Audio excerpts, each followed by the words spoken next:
Welcome to 585. నటి అనసూయ మళ్ళీ రచ్చకెక్కారు. Social media వ్యతిరేకుల మీద నిప్పులు కక్కి ట్రెండింగ్లోకి వచ్చారు.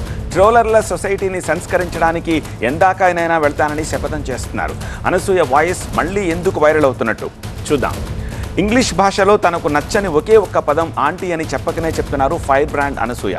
ఇటీవల ఒక హోలీ ఈవెంట్లో గెస్ట్గా వెళ్ళిన అనసూయను మైక్ అందుకోగానే ఒక్కసారిగా ఆంటీ ఆంటీ అంటూ కేకలు వేసింది అక్కడున్న కుర్రకారు.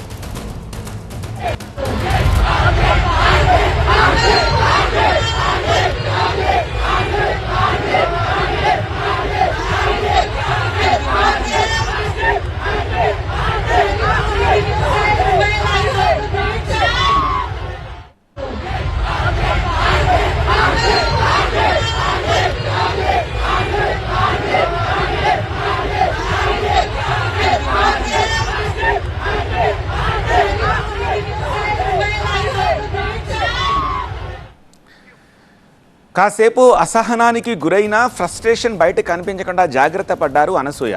ఎలాగోలాగా ప్రోగ్రాముని ముగించుకొని వెనక్కి వచ్చేశారు. ఈలోగా అనసూయ ఆంటీ వీడియో సోషల్ మీడియాలో వైరల్ అయింది. ఒక మహిళా సెలబ్రిటీని అగౌరవపరుస్తారా అని కొందరు, ఆంటీ అంటే తప్పేమిటని మరికొందరు, ఇలా రకరకాల రియాక్షన్స్ తోటి కమెంట్ బాక్స్ నిండిపోయింది. కొందరైతే రీల్స్ చేసి నెట్టింట వదిలారు.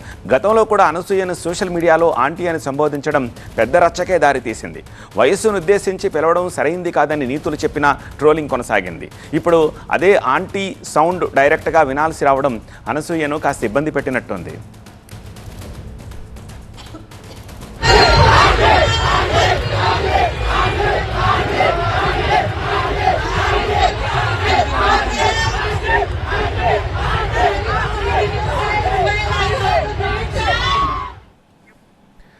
తప్పు చేసే వారిని వదిలేసి దాన్ని ఎదిరించే వారిని టార్గెట్ చేస్తారా అని అనసూయ పెట్టిన స్టేటస్ ట్రెండ్ అవుతోంది. ఇతరుల బాధలో కూడా వినోదాన్ని వెతికే వాళ్లను సమాజం ఊరికే వదిలిపెట్టదు అని శాపనార్థాలు పెడుతూ ట్రోలర్లపై మళ్లీ నైతిక దాడికి దిగారు అనసూయ.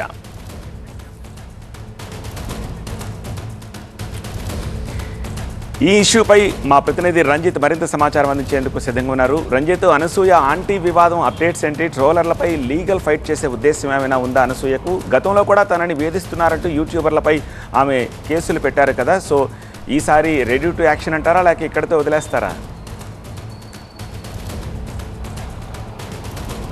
అంటే గతంలో ఎవరైతే యూట్యూబర్లు దాదాపు 16 మందిపై ఆమె ఫిర్యాదు చేసిన తర్వాత 16 మందిపై కేసులు కూడా నమోదయ్యాయి. సో ఇప్పుడు ఎవరైతే పని కట్టుకొని తన పైన చెడు క్యాంపెయిన్ రన్ చేస్తున్నారో అటువంటి వారిపైన ఇప్పుడు ఆమె ఇన్స్టాగ్రామ్ వేదికగా కూడా పోస్ట్ చేశారు.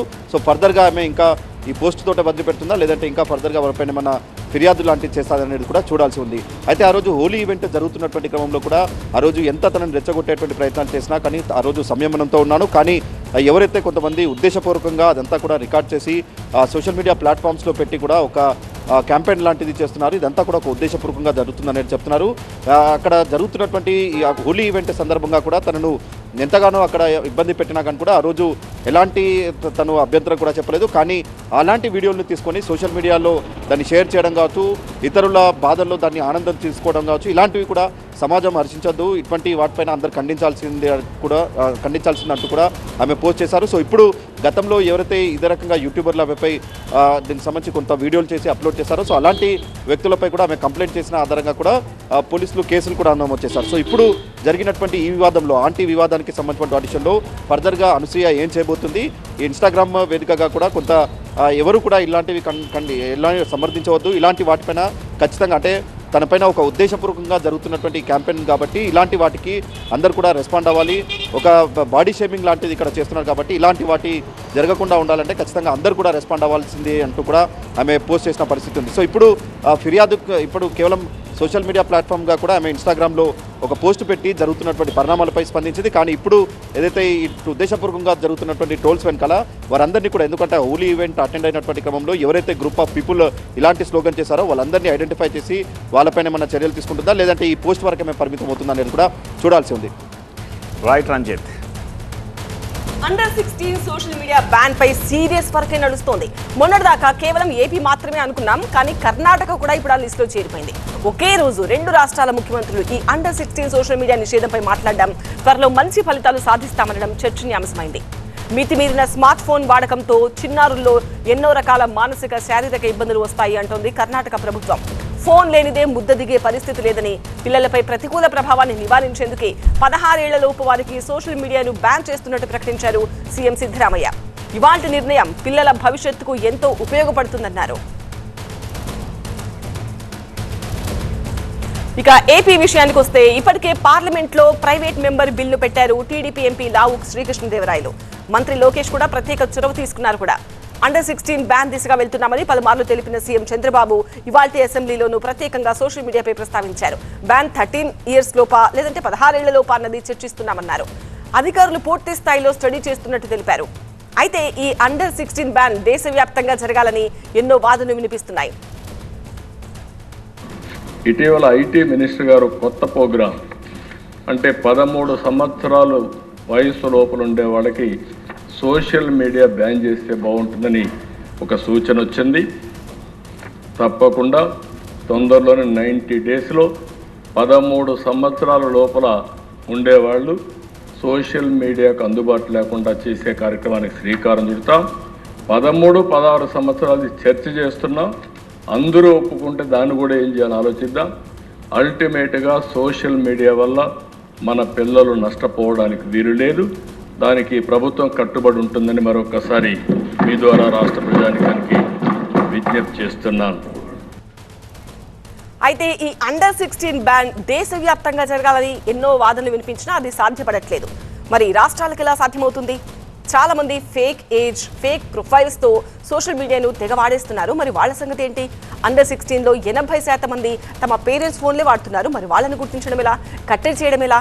ఇప్పుడు ఇవే విషయాలు చర్చనీయాంశమయ్యాయి. మరి ఇలాంటి పరిస్థితుల్లో ప్రభుత్వాలు ఎలా ముందుకెళ్తాయన్నది ఆసక్తికరంగా మారింది.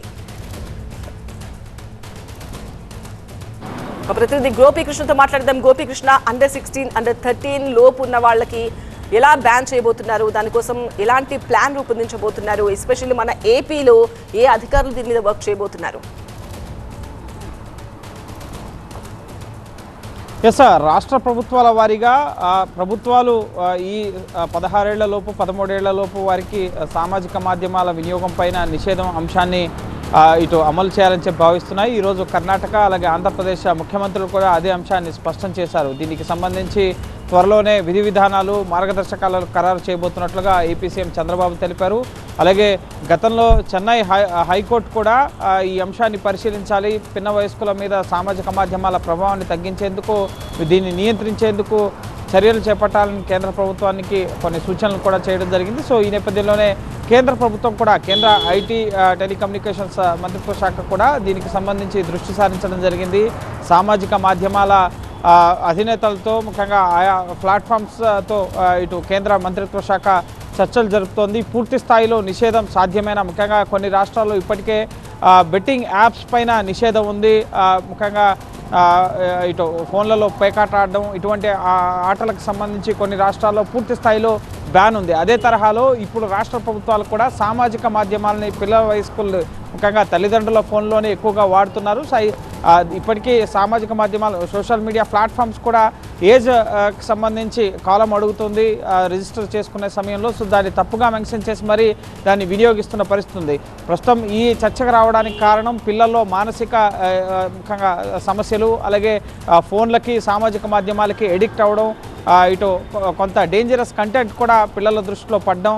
సో ఇవన్నీ కూడా పెద్ద సమస్యలుగా మారింది. వారి విద్యా ముఖ్యంగా అకాడమిక్స్ పైన కూడా తీవ్ర ప్రభావం చూపుతున్న పరిస్థితి ఉంది. కాబట్టి సో ప్రస్తుతం ఈ అంశాన్ని చాలా సీరియస్గా రాష్ట్ర ప్రభుత్వాలు పరిశీలిస్తూ ఈ నిషేధం అంశాన్ని, ఎందుకంటే ముఖ్యంగా అబ్యూజివ్ కంటెంట్కి గురవుతున్నారు, అలాగే ముఖ్యంగా వాళ్ళ మానసిక ప్రభావం పైన దీని ప్రభావం సామాజిక మాధ్యమాల వినియోగం పడుతుంది. అంతేకాకుండా ఆత్మహత్యలు, ముఖ్యంగా కొన్ని సిరీస్లు చూడడం వల్ల, పబ్జీ గేమ్స్ కానీ లేక ఇతర సిరీస్లు, కొరియన్ సిరీస్ చూసి ఇటీవల ఢిల్లీలో 3 పిల్లలు ఆత్మహత్య చేసుకుని చనిపోయిన పరిస్థితి ఉంది. సో ఇటువంటి ప్రతికూలమైన ముఖ్యంగా వాతావరణం, ఇటు మానసిక పరిస్థితుల్ని పిల్లలు ఎదుర్కొంటున్నారు. కాబట్టి దీని పట్ల ప్రభుత్వాలు కేవలం తల్లిదండ్రుల బాధ్యత మాత్రమే కాదు, ప్రభుత్వాల వంతు కూడా బాధ్యత ఉంటుంది అని చెప్పి ఇటు విద్యా సంస్థలకు సంబంధించిన యూనివర్సిటీ వైస్ ఛాన్సలర్స్ వీరంతా కూడా సూచిస్తున్న నేపథ్యంలోనే దీనిపైన విస్తృతమైన చర్చ జరుగుతుంది. కేంద్ర ప్రభుత్వం కూడా సామాజిక మాధ్యమాల ప్లాట్ఫామ్స్ వాళ్ళతో చర్చలు జరుపుతుంది.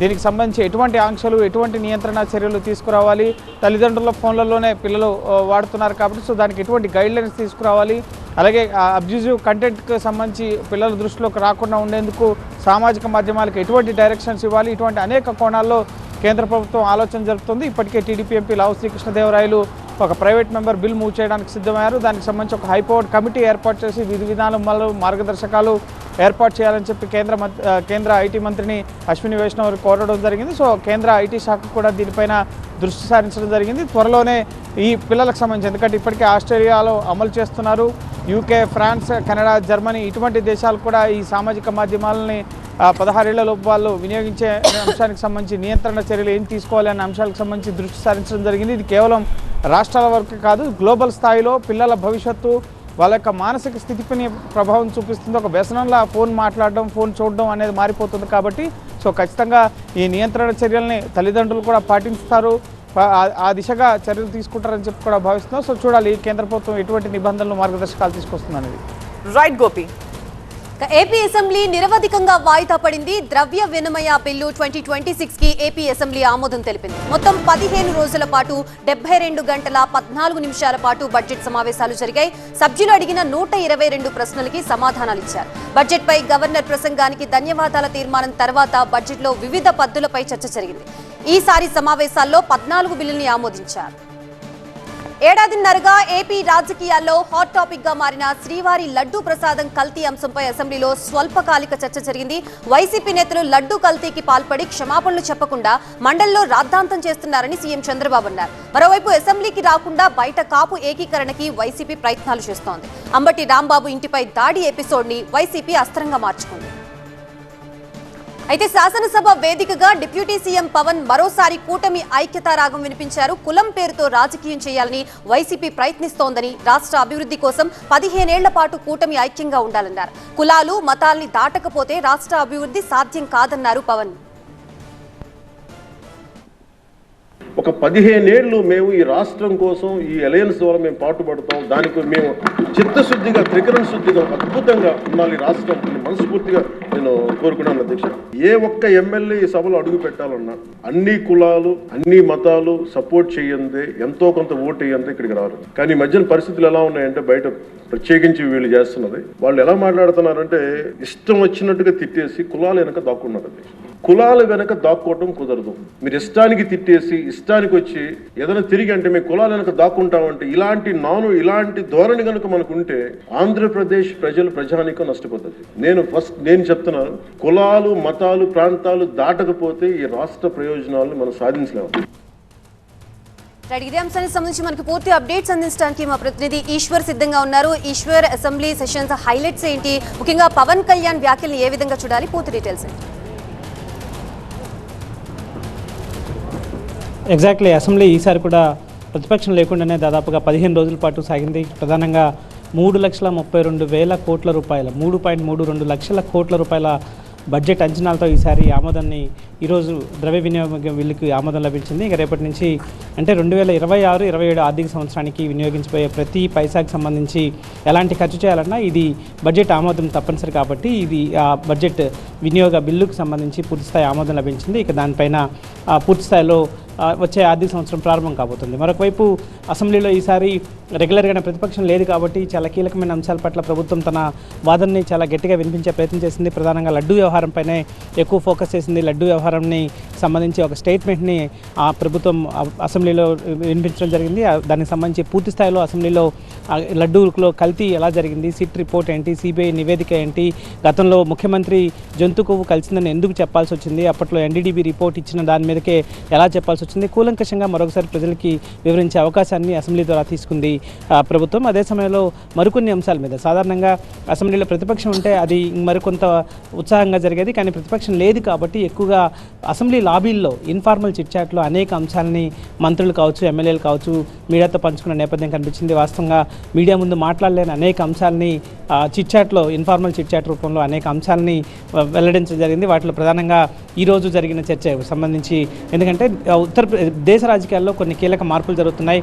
బీహార్ ముఖ్యమంత్రిగా ఉన్న నితీష్ రాజ్యసభకు వెళ్తున్నారు. సో అక్కడ అధికార మార్పిడి జరగబోతోంది. అక్కడ నితీష్ కుమార్ కుమారుడికి ఉప ముఖ్యమంత్రి ఇవ్వాలన్న ప్రతిపాదన ఉన్నట్టుగా కొన్ని వార్తలు వస్తున్నాయి. ఈ నేపథ్యంలో ఆంధ్రప్రదేశ్ ముఖ్యమంత్రి కూడా దేశానికి ఉప ముఖ్యమంత్రిగా వెళ్ళబోతారు. ఆయనకు సంబంధించి ఆ తర్వాత కొన్ని రాజకీయ మార్పులు, ఇక్కడ కీలకమైన మార్పులు జరగబోతాయంటూ కొన్ని ఊహాగానాలు వినిపిస్తున్నాయి. ఊహాగానాలే కాదు, బొత్స సత్యనారాయణ వైఎస్ఆర్ పార్టీ సంబంధించిన మరొక కాపు ఎమ్మెల్సీ తోట త్రిమూర్తులు కలిసి వాళ్ళు వేరువేరు సందర్భాల్లో మాట్లాడుతూ అట్లాంటి ప్రస్తావన తేవడం జరిగింది. బీహార్లో జరిగినట్టుగానే, బీహార్లో నితీష్ కేంద్రానికి వెళ్తున్నట్టుగానే ఆంధ్రప్రదేశ్లో కూడా ప్రస్తుతం ముఖ్యమంత్రిగా ఉన్న చంద్రబాబు దేశ ఉప ప్రధానిగా వెళ్తారు. ఆ తర్వాత ఇక్కడ ఆంధ్రప్రదేశ్లో కూడా కొన్ని మార్పులు జరగబోతున్నాయి. ఆంధ్రప్రదేశ్ ముఖ్యమంత్రిగా పవన్ కళ్యాణ్, ఉప ముఖ్యమంత్రిగా లోకేష్ ఉండే అవకాశం ఉన్నట్టుగా వార్తలు వస్తున్నాయి. ఒకవేళ అదే జరిగితే మేము ఆహ్వానిస్తాం, కాపు పెద్ద కులం కాబట్టి దానికి అవకాశం రావాలని మేము కూడా ఎదురు చూస్తున్నామంటూ చెప్పే ప్రయత్నాన్ని బొత్స సత్యనారాయణ, తోట త్రిమూర్తులు చేసే ప్రయత్నం చేశారు. అదే సమయంలో అలాంటి చర్చే లడ్డు ప్రసాదం కల్తీపై మండలిలో మంత్రి ఆనం మాట్లాడుతున్నారు. లైవ్ లో చూద్దాం. ఆ తర్వాత 2022 నుంచి 2024 వరకు ల్యాబ్ టెస్టే లేదు అధ్యక్ష. ఒక్క ట్యాంకర్ కూడా పరీక్షకు పంపలేదు అధ్యక్ష. మొత్తానికి మొత్తం 2.5 సంవత్సరాలు అదే మిశ్రమంతో వాళ్ళు చేయడం జరిగింది అధ్యక్ష. ప్రసాదాలన్నీ అధ్యక్ష. తర్వాత కూటమి ప్రభుత్వం వచ్చాక ఈ తప్పు ఎక్కడో జరుగుతుందని తెలిసాక దానికి సిట్టు వేయాలని చెప్పి ఆలోచన చేస్తే సిట్టు విచారణ చేయకూడదని సుప్రీంకోర్టుకు పోయింది ఎవరు అధ్యక్ష? ఈ వైవి సుబ్బారెడ్డి గారు. కానీ సుప్రీంకోర్టులో ఉన్నటువంటి అక్కడ న్యాయాధికారులు వాళ్ళు ఒక ఆదేశం ఇచ్చారు అధ్యక్ష. సిట్టు వేయండి, సిబిఐ ద్వారా వేయండి, రాష్ట్ర ప్రభుత్వ అధికారులు కూడా కలపండి. అదేవిధంగా సిబిఐ వచ్చింది అధ్యక్ష. సిబిఐ ఎంక్వైరీ చేస్తే తేలింది ఏంది అధ్యక్ష? ఇదిగో అధ్యక్ష, తమ ముందు పెడుతున్నాను అధ్యక్ష. ఇప్పుడు ఇదిగో అధ్యక్ష, సిఎఫ్టిఆర్ఐ నివేదిక, అలాగే ఎన్డీడీబీ కాఫ్ ఇచ్చినటువంటి నివేదికలు. ఇందులో అన్ని కల్తీ మిశ్రమాలు ఉన్నాయి. జంతువుల కొవ్వు కూడా ఇందులో కలిసిందని వాళ్ళు సర్టిఫికేట్లు ఇస్తే అది గౌరవనీయులైనటువంటి ముఖ్యమంత్రి గారు ఎన్డీఏ సమావేశంలో ప్రస్తావన చేస్తే వీళ్ళు తప్పు పెడతారు అధ్యక్ష. నివేదికలు తప్ప అధ్యక్ష, జాతీయ సంస్థలు నివేదికలు ఇచ్చాయి అధ్యక్ష. కాబట్టి ఇవాళ వీళ్ళు చేసినటువంటి ఈ తప్పులన్నింటినీ సరిచేసి సిబిఐ ఒక నివేదిక ఇచ్చింది. ఆ నివేదికని మేము మళ్ళీ స్పెషల్ ఇన్వెస్టిగేషన్ టీమ్ అని చెప్పి 1 మెన్ కమిషన్కి ఇస్తే అధ్యక్ష మళ్ళీ సుప్రీంకోర్టుకి వెళ్ళారు అధ్యక్ష. సుప్రీంకోర్టుకి వెళితే సుప్రీంకోర్టు ఆర్డర్ ఇచ్చింది అధ్యక్ష, ఈ యొక్క 1 మెన్ కమిషన్ ఎంక్వైరీని కొనసాగించండి, నిందితుల్ని మీరు తేల్చండి అని. కానీ అధ్యక్ష వీళ్ళు దానికి కూడా ఒప్పుకోరు అధ్యక్ష. కానీ మరి వీళ్ళకున్న ఈ ఆవేదనలో ఒక విషయం తమ దృష్టికి తేవాలి అధ్యక్ష. ఒకప్పుడు ఇదే జగన్మోహన్ రెడ్డి గారు అధ్యక్ష వాళ్ళ సాక్షి పేపర్లో ఒక రిపోర్టర్ క్రీస్తు విషయంలో ఒక తప్పు జరిగిందని ఆయన ప్రభువా క్షమించు అన్నాడు. ప్రభువా క్షమించు అనడమే కాదు అధ్యక్ష, క్రైస్తవ సోదరులకందరికీ క్షమాపణ కోరుకుంటున్నాను అన్నాడు అధ్యక్ష. అధ్యక్ష 235 కోట్ల రూపాయల దగా, 59 లక్షల కేజీల నెయ్యి, 20 లక్షల లడ్డూ ప్రసాదాలు, ఇంత ఘోరం జరిగితే హిందూ మత విధ్వంసానికి మీరు కారకులైతే కనీసం ఒక్క రోజైనా క్షమాపణ కోరారు అధ్యక్ష. హిందువులని క్షమాపణ కోరరు, వెంకటేశ్వర స్వామికి క్షమాపణలు చెప్పరు. మీరు ఇక్కడికి వచ్చి ఈ యొక్క ఘోరమైనటువంటి ఈ యొక్క కార్యక్రమాలన్నీ కూడా చేస్తున్నారు అధ్యక్ష. కాబట్టి అధ్యక్ష మహాపాపాలు చేశారు, మహాపరాధాలకు పాల్పడ్డారు, పవిత్రతకు భంగం కలిగించారు, భక్తుల విశ్వాసంతో ఆటలాడారు, పవిత్రమైన స్థలాన్ని అవమానించారు, చివరికి దైవ ద్రోహానికి పాల్పడ్డారు, చరిత్రలో క్షమించరాని తప్పు చేశారు అధ్యక్ష. అందుకనే అధ్యక్ష ఎప్పుడు కూడా తిరుమల దేవుడికి తిరునామం ఉంటుంది అధ్యక్ష.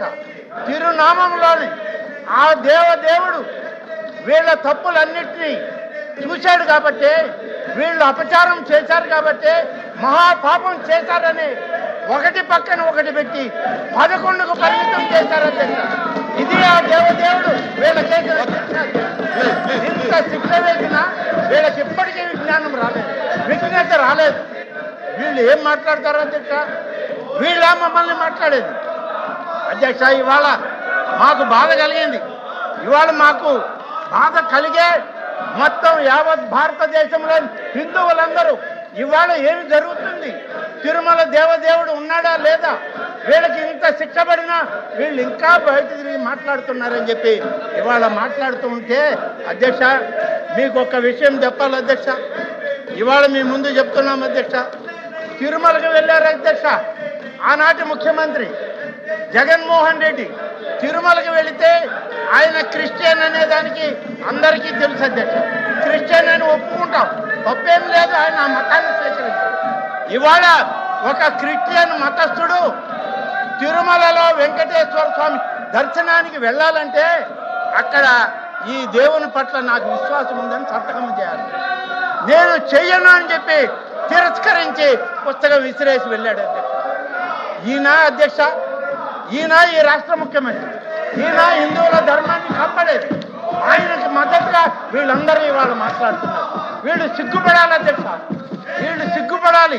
ఇటువంటి ముఖ్యమంత్రిని, ఇటువంటి నాయకుడిని ఇంకా పెట్టుకొని ఉన్నారంటే ఆ నాయకుడి యొక్క ట్విట్టర్లకి, ఆ నాయకుడి యొక్క ఫోన్ కాల్స్కి వీళ్ళు ఇక్కడికి వచ్చి భజన చేస్తున్నారంటే సిగ్గుతో తలవంచుకోవాలి అధ్యక్ష. మహాపాపం చేసి కంచి కుట్ర చేసింది వీళ్ళు అధ్యక్ష, మే కాదు. 5 రోజుల నుంచి గమనిస్తున్నాను అధ్యక్ష. 5 రోజుల నుంచి, ఈ 5 రోజుల కాలంలో ఎంతో మానసిక వేదనను అనుభవించాము అధ్యక్ష. మేము తప్పు చేయని దానికి వీళ్ళు మాట్లాడినటువంటి మాటలకి మేము బాధపడ్డాం, ఆవేదన చెందాం. మేమంతా కూడా ఏంటి ఆవేదన, ఏంటి ఈ యొక్క అవమానాలు అని చెప్పి ఆవేదన పడితే ఈరోజు వాస్తవాలు బయట పెడుతుంటే వీళ్ళు కనీసం వాస్తవాలు మాకు సభకి ప్రజలకి తెలియనికుండా అడ్డు తగులుతున్నారంటే సిగ్గుతో వీళ్ళు తలవంచుకోవాలి. ఈ సభలో ఉండడానికి అర్హులు కాదు అధ్యక్ష. వీళ్ళు కానీ వీళ్ళ నాయకులు జగన్మోహన్ రెడ్డి కానీ ఈ సభ్య సమాజానికి, హిందూ సమాజానికి క్షమాపణ చెప్పే తీరాలి అధ్యక్ష. Andhra Pradesh legislative council statistics for 49th session from 11/2/2025 to 6/3/2025. Number of days for which the council see that 15. Please. Number of hours which the council worked 28 hours. 28 hours. Number of short questions answered 115. Number of answers to SNQ answered 4. Number of answers of start questions placed on the table of the house on 6/3/2630. AP శాసన మండలిలో ఆనం మాట్లాడిన live చూసాం. ఇక fight 5లో 4th topic చూద్దాం. కేరళలోని news పేపర్స్లో వచ్చిన full page ads తెలంగాణలో అధికార ప్రతిపక్ష పార్టీల మధ్య మంట పుట్టిస్తోంది. తెలంగాణ ప్రజలకు ఇచ్చిన హామీలను అమలు చేయని కాంగ్రెస్ ప్రభుత్వం కేరళలో ప్రకటనల కోసం 100 కోట్ల రూపాయల ప్రజాధనాన్ని ఖర్చు చేస్తుందని మాజీ మంత్రి హరీష్ రావు ఆరోపించారు. కేరళ ఎన్నికల కోసం అక్కడి మలయాళ పత్రికల్లో ముఖ్యమంత్రి, డిప్యూటీ సీఎంల ఫొటోస్తో ఇస్తున్న ఫుల్ పేజ్ యాడ్స్ చూస్తుంటే కాంగ్రెస్ పార్టీకి తెలంగాణ ఖజానా ఒక ఏటీఎంలా పనిచేస్తుందని అర్థమవుతుందని ఆరోపించారు మాజీ మంత్రి. తెలంగాణలోని అన్ని వర్గాలను మోసం చేసిన కాంగ్రెస్ పార్టీ ఇక్కడ అమలు కాని పథకాలని అమలవుతున్నట్టు కేరళలో మోసపూరిత ప్రకటనలు ఇస్తుందని మండిపడ్డారు హరీష్ రావు. ఈ యాడ్స్ కోసం ఖర్చు చేసిన 100 కోట్ల రూపాయల ప్రజాధనాన్ని కాంగ్రెస్ పార్టీ ఖాతా నుంచి ప్రభుత్వానికి తిరిగి చెల్లించాలని ఎక్స్లో డిమాండ్ చేశారు.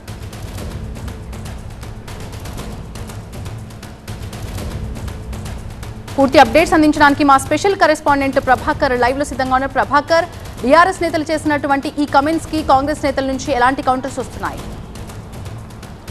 హరీష్ రావు ఎక్స్లో పోస్ట్ చేసిన తర్వాత ఇది చర్చనీయాంశంగానే మారింది పొలిటికల్ సర్కిల్స్లో. తెలంగాణ ప్రభుత్వం తెలంగాణ ఫ్లాగ్షిప్ ప్రోగ్రామ్స్ అయిన మహాలక్ష్మి కానీ మిగతా ప్రోగ్రామ్స్ని కేరళకు సంబంధించిన మాతృభూమి అనే డైలీలో మెయిన్ పేజీలో, ఫ్రంట్ పేజీలో జాకెట్ యాడ్ రూపంలో యాడ్ ఇచ్చారు అని హరీష్ రావు ట్వీట్ చేశారు. వాటి స్క్రీన్ షాట్స్ని కూడా పోస్ట్ చేశారు. దీంట్లో చాలా వరకు ఇతర రాష్ట్రాల్లో, దట్టు ఎన్నికలున్న రాష్ట్రాల్లో టార్గెట్ చేస్తూ కాంగ్రెస్ ప్రభుత్వ ఖజానా నుంచి యాడ్స్ ఇస్తుంది అంటూ విమర్శించారు. దీనిలో చాలా హామీలు ఇంకా కూడా పూర్తి కాలేదు. 1 కోటి మంది మహిళలను కోటీశ్వర్లు చేస్తున్నారు అని హరీష్ ప్రభుత్వం ఏదైతే యాడ్ ఇస్తుందో దానిలో చాలా హామీలను మర్చిపోయింది అనేది ప్రభుత్వం చెప్తుంది. కాకపోతే కాంగ్రెస్ కూడా దీన్ని బలంగా తిప్పికొట్టింది. కేవలం కేసీఆర్ ఫోటో చూపించుకోవడానికి మాత్రమే మీరు యాడ్స్ ఇచ్చిన రోజులు ఉన్నాయి. కాళేశ్వరం కాళేశ్వరం ప్రాజెక్టు ఓపెనింగ్ని, యాదాద్రి ఓపెనింగ్ని చాలా రాష్ట్రాల్లో యాడ్స్ ఇచ్చుకున్నారు. పంజాబ్లో, హర్యానాలో, అట్లాగే చాలా రాష్ట్రాల్లో యాడ్స్ ఇచ్చుకున్నారు. ఢిల్లీలో చాలా హిందీ పేపర్స్కి యాడ్స్ ఇచ్చుకున్నారు. కాకపోతే మేము ప్రభుత్వ పథకాలను ప్రమోట్ చేసే క్రమంలోనే ఇచ్చామనేది తెలంగాణ ప్రభుత్వం చెప్తుంది. Right, thank you Prabhakar. ఇక ఇజ్రాయెల్ ఇరాన్ వార్ తెలంగాణలో హీట్ పెంచుతోంది. ఖమేనీ మృతిపై అనుకూల వ్యతిరేక వర్గాల మధ్య యుద్ధానికి దారితీస్తోంది. ఏకంగా పోలీస్ స్టేషన్లలో కంప్లైంట్ల వరకు వెళ్లడం కాకరేపుతోంది. ఖమేనీ మృతితో కొందరు సంబరాలు చేసుకుంటూ ఉంటే మరికొందరు వ్యతిరేకిస్తున్నారు. ప్రధానంగా ఖమేనీని హతమార్చడాన్ని హైదరాబాద్లోని షియా ముస్లిం వర్గాలు తీవ్రంగా వ్యతిరేకిస్తున్నాయి. బ్యానర్లు, ఫ్లెక్సీలతో నిరసన ర్యాలీలు చేపట్టాయి. మరింత సమాచారం మా ప్రతినిధి విద్యాసాగర్ అందిస్తారు. విద్యాసాగర్, దేశవ్యాప్తంగా దేశ సమగ్రత వర్సెస్ భావ ప్రకటన స్వేచ్ఛగా మారినట్లు కనిపిస్తోంది. సో ఇక్కడ తెలంగాణలో సిచ్యువేషన్ ని బట్టి ఇప్పుడు నెక్స్ట్ శ్రీవాణి ఏం చేయబోతున్నారు? ఎస్, మన దేశం అవతల అటు ఇరాన్ ఇజ్రాయెల్ యుద్ధం జరుగుతుంటే ఇక్కడ ఇంటర్నల్గా ఇరాన్కు అనుకూలంగా ఒకరు, వ్యతిరేకంగా కొంతమంది మాటల యుద్ధం నడుస్తుంది. ముఖ్యంగా ఈ నిన్న బీజేపీ మాజీ కార్పొరేటర్ ఆకుల శ్రీవాణి చేసినటువంటి వ్యాఖ్యలు ఎవరైతే ఖమేనీకి సానుకూల పనులు ఉన్నారో ఆయనకు మద్దతుగా కొంత శ్రద్ధాంజలి ఘటిస్తూ ఫ్లెక్సీలు పెట్టారో వారందరూ కూడా ఆమె చేసినటువంటి వ్యాఖ్యల మీద మండిపడుతున్నటువంటి ప్రసక్తి కనిపిస్తుంది. ఎందుకంటే ఆమె నిన్న కొంత శ్రద్ధాంజలి ఘటిస్తున్నటువంటి ఫ్లెక్సీలను చూస్తూ చేసినటువంటి వ్యాఖ్యలు అయితే ఉన్నాయో అవి కొంత అనుచితంగా ఉన్నాయి. వాటి మీద చర్యలు తీసుకోవాలంటూ షియా ముస్లింలు పోలీస్ స్టేషన్లో కంప్లైంట్ చేశారు. ముఖ్యంగా ఎవరైతే ఇక్కడ తమ భావ స్వేచ్ఛ ప్రకటనను అడ్డుకునేటువంటి ప్రయత్నం చేస్తున్నారు, తాము ఇరాన్ వెళ్ళిపోవాలని చెప్పడానికి మీరెవరంటూ కూడా ప్రశ్నిస్తున్నటువంటి పరిస్థితి. ఎవరైతే ఇరాన్కు మద్దతు తెలుపుతూ ఇక్కడ ర్యాలీలు, నిరసనలు చేస్తున్నారో వారిని ఇక్కడి నుంచి దేశం నుంచి విడిచి వెళ్ళి ఇరాన్ను వెళ్ళాలంటూ కొంతమంది చేస్తున్నటువంటి పోస్టుల మీద ఇటు పోలీసు కంప్లైంట్ వెలుస్తున్నటువంటి వేళ మరొక పక్క మౌలాలీలో కూడా ఖమేనీ ఫోటోను చింపివేశారంటూ కొంతమంది ముస్లింలు, కొంతమంది వ్యక్తులను పట్టుకొని పోలీస్ స్టేషన్లో అప్పగించారు. పరిస్థితి మొత్తంగా దేశ సమగ్రత వర్సెస్ ఇటు ఎవరైతే ఖమేనీ సానుకూల పనులు ఉంటారో వారికి మధ్య ఒక ఇంటర్నల్ వార్ అయితే నడుస్తుందని చెప్పుకోవచ్చు. ఎస్ విద్యాసాగర్, ఇది ఈ రోజు 5 at 5 బ్రేక్ తోనే ఉండండి టీవీ 9.